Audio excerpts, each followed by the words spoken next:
Hi guys, welcome back to the channel. Guys, మనం ప్రీవియస్గా ఒక పర్చేజ్ ఎంట్రీ అయితే చేసామన్నమాట. సో మనం బజాజ్ ఎలక్ట్రానిక్స్ దగ్గర నుంచి పర్చేజ్ చేసాం మొబైల్ ఫోన్స్ అనేది. సో దీనికి సంబంధించి 2,47,800 రూపీస్ అయితే పే చేయాలి. సో మనం ఒకలా పే చేసామనుకున్నట్లయితే ఆ పేమెంట్ ఎంట్రీ అనేది టాలీ ప్రైమ్లో వేయాలి. సో మనం పే చేసామనుకుందాం, ఎగ్జాంపుల్గా పే చేసామనుకుందాం. దీనికి సంబంధించి మనం టాలీ ప్రైమ్లో ఎంట్రీ ఇంకా వేయలేదు. సో ఎంట్రీ వేయలేదు కాబట్టి అది మనకి ఏం చూపిస్తుందంటే ఇంకా పేబుల్స్లోనే చూపిస్తుంది అనమాట. చూడండి, ఇక్కడ అవుట్ స్టాండింగ్లో పేబుల్స్లో చూడండి ఇంకా పెండింగ్ అమౌంట్ అని చెప్పేసి చూపిస్తుంది. ఓకే, సో 2,47,800 అనేది ఇంకా పెండింగ్ అమౌంట్ అని చెప్పేసి చూపిస్తుంది. అలానే బ్యాలెన్స్ షీట్ చూస్తే ఇక్కడ బ్యాలెన్స్ షీట్లో కూడా మనకు కరెంట్ లయబిలిటీస్లో సన్రీ క్రెడిటార్ అని చెప్పేసి 2,47,800 అయితే చూపిస్తుంది. సో మనం ఆల్రెడీ పే చేసి ఉన్నట్లయితే మనం పేమెంట్ ఎంట్రీ అనేది వేయాలి. అది ఏ విధంగా అంటే ఇక ఓచర్లోకి వచ్చేసి ఇక్కడ మనకు పేమెంట్ ఓచర్ తీసుకోవాలి. ఇక్కడ అకౌంట్స్లో ఇన్ కేస్ మనం ఆల్రెడీ పేమెంట్ చేసి ఉన్నట్లయితే ఇక్కడ ఏ రోజున పేమెంట్ చేసామో ఓచర్ డేట్ అయితే వేసుకోవాల్సి ఉంటుంది. ఓకేనా, ఇక్కడ అకౌంట్స్లో నేను క్యాష్ తీసుకుంటున్నాను. In case bank through payment చేసి ఉన్నట్లయితే ఇక్కడ ఒక బ్యాంక్ అకౌంట్ అయితే క్రియేట్ చేసుకోవాలన్నమాట. ఓకేనా, సో నేను ఇప్పుడైతే క్యాష్ తీసుకుంటున్నాను.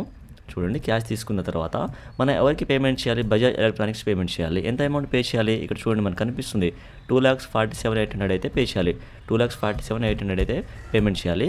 సో ఈ విధంగా నెక్స్ట్ బిల్ వైజ్ డీటెయిల్స్లో మనం ఎగ్నెస్ట్ రిఫరెన్స్ అంటే ప్రీవియస్గా మనం ఏదైతే పర్చేస్ చేసి ఉన్నామో దానికే పేమెంట్ చేస్తున్నాం కాబట్టి ఏదైతే ఆ బిల్ ఉందో ఆ బిల్ ఇక్కడ యాక్సెప్ట్ చేసుకుందాం. ఓకేనా, సో ఈ విధంగా మనమైతే పేమెంట్ చేసేటప్పుడు పేమెంట్ ఎంట్రీ అనేది ఈ విధంగా వేసుకొని ఇక్కడ నేను సేవ్ చేస్తున్నాను. ఓకే, సో వన్స్ సేవ్ అయిపోయిన తర్వాత ఇక్కడ మనం ఆ డే బుక్లోకి వచ్చి ఒక చూసుకుందాం. పేమెంట్ ఎంట్రీ అనేది మనకు అయిపోయిందనమాట. ఓకే, సో ఒకసారి మనం అలానే ఇక్కడ డిస్ప్లే మోర్ రిపోర్ట్స్లో స్టేట్మెంట్ ఆఫ్ అకౌంట్స్లో మనం ఒకసారి పేబుల్స్లో చూసుకుందాం. సో మనం డేట్ అనేది మార్చుకుందాం. చూడండి, ఇక్కడ పెండింగ్ అమౌంట్ అనేది ఏం లేదనమాట. ఎందుకంటే మనం పేమెంట్ ఓచర్ వేసుకున్నాం కాబట్టి పెండింగ్ అమౌంట్ అనేది లేదు. అలానే ఇక్కడ ఫైనల్ అకౌంట్స్లో బ్యాలెన్స్ షీట్లో చూసుకున్నట్లయితే చూడండి, ఇక్కడ కరెంట్ లయబిలిటీస్ కూడా ఏం లేదనమాట. ఇందాక కరెంట్ లయబిలిటీస్ ఉండే, ఇప్పుడు లేదు. సో ఇక్కడ రైట్ సైడ్ కరెంట్ లయబిలిటీస్లో చూసుకున్నా కూడా సన్రీ క్రెడిటార్స్ అనేది 0 అనమాట. ఓకే, సో ఈ విధంగా మనం ఏదైతే పర్చేస్ చేసి ఉన్నామో, మన కంపెనీ ఏదైతే పర్చేస్ చేస్తుందో దానికి సంబంధించి పేమెంట్ ఓచర్ వేయగానే మనకు పేబుల్స్లో అలానే బ్యాలెన్స్ షీట్లో కూడా మనకు ఏదైతే పేబుల్స్ ఉందో అది కనిపించదు అనమాట.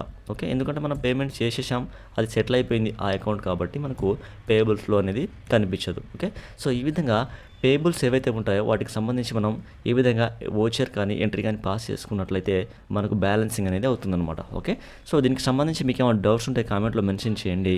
మనం ఫర్దర్గా ఇంకా వీడియోస్ మాట్లాడుకుందాం. ఈ వీడియో మీకు యూస్ఫుల్ అనిపిస్తే తప్పకుండా ఛానల్ని లైక్ చేయండి, సబ్స్క్రైబ్ చేయండి, సపోర్ట్ చేయండి. Thank you so much.